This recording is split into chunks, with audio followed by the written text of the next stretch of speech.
Okay, there is one thing that you must have on your carousel to make it pop, and it's reflectivity. Reflectivity is the ability for an object to reflect light, so it really pops and stands out. It's going to come from your rhinestones, it's going to come from your caviar beads, and it's going to come from your gold paint. So gold paint is really important, and recently I went on a hunt to figure out, well, what is going to be the goldest gold that I can use for my carousels so that they really pop. Now, these craft paints here, they don't offer much help. These are water-based craft paints that you can get at Michael's or Joann's, and they're very reasonable in price. However, they are very dull. The gold color, the gold metallics, they're very dull. And that's because they're water-based. And water-based mediums do not store gold pigment.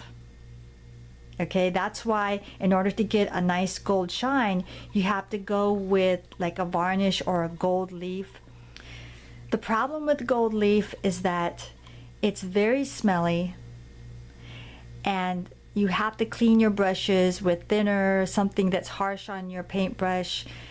And I don't like being restricted that way. I like to be able to paint inside at the table and be able to just clean my brush in water and continue painting whatever it is I'm painting.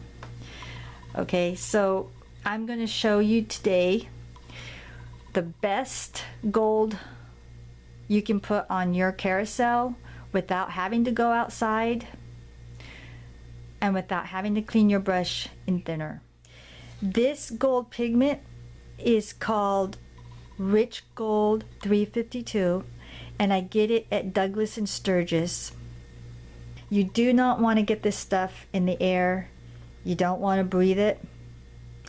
This is why I actually store this in a little plastic box that I can just close up with the lid like this when I'm done. I don't have to spoon this out of another container. I don't have to disturb it much. Now, there are many different mediums that you can use for this. You can even use oil, and this is Sculpey oil. So there are two places on this dragon that I actually used this gold pigment, and I used oil as my medium, the main and the little flipper. Okay, and I got really good reflectivity with that. Now, this was a few days ago, and let me just see if any gold still comes off on my finger. Let me see. Not really. No, it's pretty good. And especially if you're not going to be handling these that much and they're just for your display, I say go for it. Okay, so I'm going to mix some up using my Hobby Master acrylic gloss. When I use Hobby Master paints, I always put them in little paint savers, because if you don't and you store these for a long period of time, these lids get glued and they are very difficult to get off without a wrench.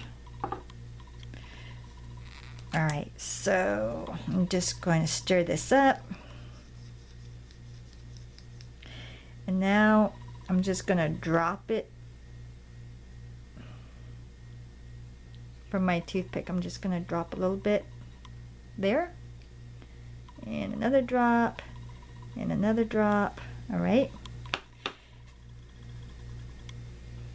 And now I'm just going to move my gold pigment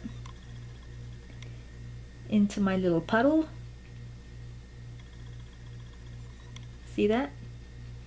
Now this is going to dry really fast, so you don't have a whole lot of time to work with it, but when it dries, you can just make the puddle again.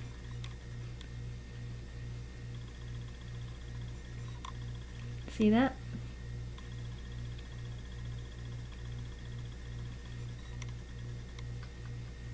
There we go. Okay. There's my puddle. Now, just dip your brush in and paint. And then when you're done with your gold pigment, just close up the lid and store it away. And try not to, you know, move the gold around too much in there. You don't need to get all over the place. This stuff is very tenacious. It gets everywhere. And you don't want to breathe it and get it in the air.